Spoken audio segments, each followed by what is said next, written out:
24 नवंबर 1971 का वो शांत दिन, जब एक डीबी कूपर नाम का आदमी ने उसने वो किया जो आज भी एक रहस्य बना हुआ है। डीबी कूपर ने एक बोइंग 727 विमान को हाईजैक कर लिया था। उसने यात्रियों को बंधक बना लिया और फिरौती की मांग की। डीबी कूपर ने फिरौती के पैसे लेकर आसमान से छलांग लगा दी। पुलिस ने उसे ढूंढने की हर कोशिश की, लेकिन वो कभी नहीं मिला। डीबी कूपर कौन था, वो कहां से आया था और वो कहां गया? ये सवाल आज भी लोगों को परेशान करते हैं। डीबी कूपर का रहस्य आज भी एक पहेली बना हुआ है। क्या आप जानना चाहते हैं कि क्या हुआ था? आज का मिस्टीरियस स्टोरी अमेरिका के डीबी कूपर नाम के ऐसे चोर की है जो पूरी दुनिया के लिए आज तक रहस्य ही बना हुआ है। FBI और बहुत सी जांच एजेंसियां इस चोर को पकड़ने के लिए 50 साल से ज्यादा का समय खर्च कर चुकी है, लेकिन उन्हें अभी तक कोई सफलता नहीं मिली है। यह घटना 24 नवंबर 1971 की है, जब डैन कूपर, जिसे डीबी कूपर के नाम से जाना जाता है, उसने काला सूट पहनकर और काला बैग लेकर एक जेंटलमैन की तरह अमेरिका के पोर्टलैंड एयरपोर्ट पर पहुंचता है और टिकट काउंटर से बोइंग 727 प्लेन में अपने लिए $20 में पोर्टलैंड से सिएटल की एक तरफा टिकट बुक कराता है। उस समय अमेरिका के एयरपोर्ट्स में ज्यादा सुरक्षा के इंतजाम नहीं थे, इसीलिए डैन कूपर अपने बैग को आसानी से प्लेन के अंदर ले जाने में सफल हो गया और अपनी सीट 18C पर बैठ जाता है। दोपहर के 2:30 बजे प्लेन पोर्टलैंड से उड़ती है और उड़ने के कुछ देर बाद कूपर अपने लिए बर्बन ड्रिंक और सोडा ऑर्डर करता है। उसके फ्लाइट का सफर सिर्फ 30 मिनट का ही था, इसीलिए ज्यादा समय बर्बाद न करते हुए वे अपने प्लान में लग जाता है। डैन कूपर अपने नजदीक खड़ी फ्लोरेंस शाफनर नाम की फ्लाइट अटेंडेंट को पास बुलाकर उसे एक पर्ची देता है। पहले फ्लाइट अटेंडेंट को लगता है कि कूपर उसके साथ फ्लर्ट कर रहा है, इसलिए वह पर्ची अपने पर्स में डालती है, लेकिन फिर कूपर उसकी तरफ झुककर धीरे से उसे वह पर्ची पढ़ने के लिए कहता है। उस पर्ची में लिखा था कि उसके पास बैग में बम है और अटेंडेंट को उसके पास बैठने को कहा गया था। इसके बाद अटेंडेंट घबराकर उसके पास बैठ जाती है और कूपर को बम दिखाने को कहती है, तो कूपर अपना बैग थोड़ा सा खोलकर उसे बम दिखाता है और अपनी मांग उसके सामने रखता है और कहता है कि उसे $2 लाख और 4 पैराशूट चाहिए, नहीं तो वह प्लेन को बम से उड़ा देगा, और अगर उसकी मांगे मान ली जाती है तो वह सभी यात्रियों को सुरक्षित जाने देगा। शेफनर डैन कूपर की मांगों को लेकर कॉकपिट में बैठे पायलट के पास पहुंचती है और पायलट कूपर की सभी मांगों को सिएटल के एयर ट्रैफिक कंट्रोल तक पहुंचाता है। यह खबर FBI और पुलिस तक पहुंच जाती है और उन सभी को पता लग चुका था कि प्लेन हाईजैक हो चुका है। एयर होस्टेस जब वापस प्लेन में जाती है तो देखती है कि डैन कूपर काला चश्मा लगाकर बिल्कुल आराम से बैठा है, जैसे कुछ हुआ ही ना हो, और अपना ड्रिंक पी रहा था और वह बिल्कुल भी डरा हुआ नहीं था। इसी वजह से प्लेन में मौजूद यात्रियों को भनक तक नहीं थी कि प्लेन हाईजैक हुआ है। उधर यात्रियों की जान बचाने के लिए FBI द्वारा डैन कूपर की सब मांगे को मान लिया जाता है और वे चालाकी दिखाते हुए पूरे $2 लाख को $20 के नोटों से भरते हैं ताकि बैग ज्यादा भारी हो सके, और सभी नोटों के सीरियल नंबर भी तय किए गए ताकि बाद में कूपर को पकड़ने में आसानी हो सके।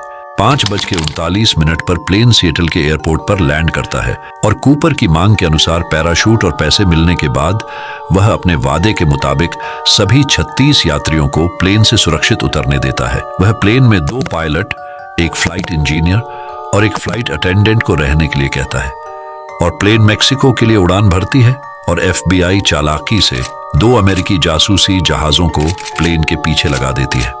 उड़ान के दौरान पायलट बताता है कि प्लेन में मेक्सिको पहुंचने जितना ईंधन नहीं है, तो कूपर उसे प्लेन को रीनो नेवाडा की तरफ ले जाने को कहता है और प्लेन को 10,000 फुट की ऊंचाई में 185 किलोमीटर प्रति घंटे की रफ्तार से कम उड़ाने को कहता है।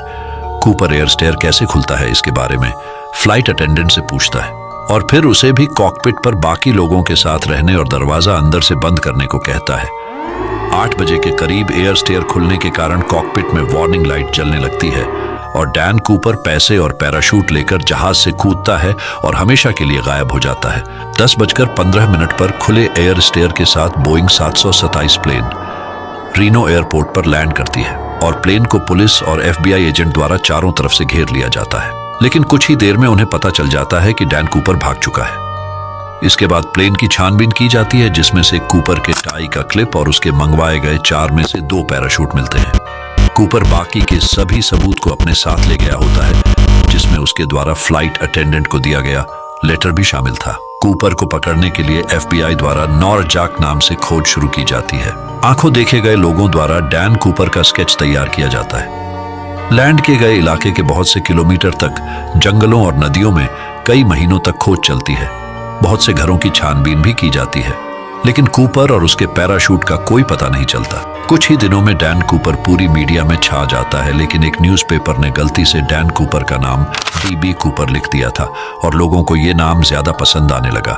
इस तरह से एक न्यूज़पेपर की गलती के कारण डैन कूपर का नाम DB कूपर रखा गया और वो हर जगह इसी नाम से प्रसिद्ध हो गया था। इसके बाद कूपर के भागने के तरीके से FBI को लगता है कि कूपर ने किसी पैराग्लाइडिंग स्कूल से ट्रेनिंग ली होगी, इसलिए सभी ट्रेनिंग स्कूलों में पूछताछ की जाती है और बहुत से पैराट्रूपर्स के रिकॉर्ड चेक किए जाते हैं, लेकिन कुछ हासिल नहीं होता है।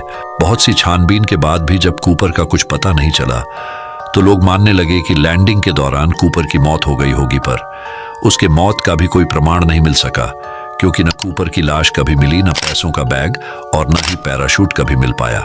लेकिन घटना के 8 साल बाद 10 फरवरी 1980 को 8 साल के ब्रायन इंग्रम नाम के बच्चे को कोलंबिया नदी के किनारे अपने परिवार के साथ लकड़ी इकट्ठा करते हुए रेत के नीचे दबे हुए $20 के नोटों के 3 बंडल मिलते।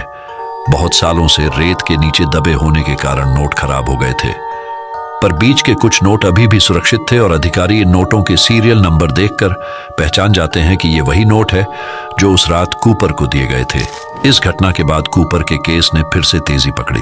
ये नोट यहाँ कैसे पहुंचे, इस पर बहुत विवाद हुआ। किसी का कहना था कि ये कूपर ने फिरौती में मांगे नोटों का कभी इस्तेमाल नहीं किया और उन्हें यहाँ छुपा कर रख दिया था, और किसी का कहना था पैराग्लाइडिंग के समय नोट के कुछ बंडल कूपर के बैग से गिरकर यहाँ आ गए।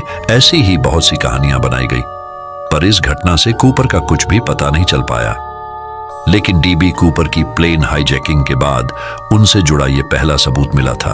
DB कूपर के इस केस के बारे में सालों साल बहुत सी छानबीन होती रही, लेकिन कोई भी पुख्ता सबूत कभी भी नहीं मिल पाया और आखिरकार हाईजैकिंग के 45 सालों बाद 2016 में इस केस को FBI द्वारा बंद कर दिया गया।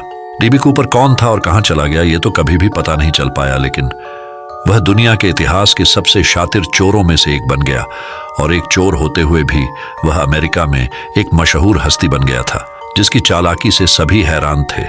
हमें उम्मीद है कि आपको यह जानकारी पसंद आई होगी। आपको क्या लगता है, कभी इस रहस्य से पर्दा उठेगा? और इस वीडियो के ऊपर आपका क्या राय है, कमेंट बॉक्स में जरूर बताएं। अगर चैनल पर नए हैं तो चैनल को सब्सक्राइब कर दें।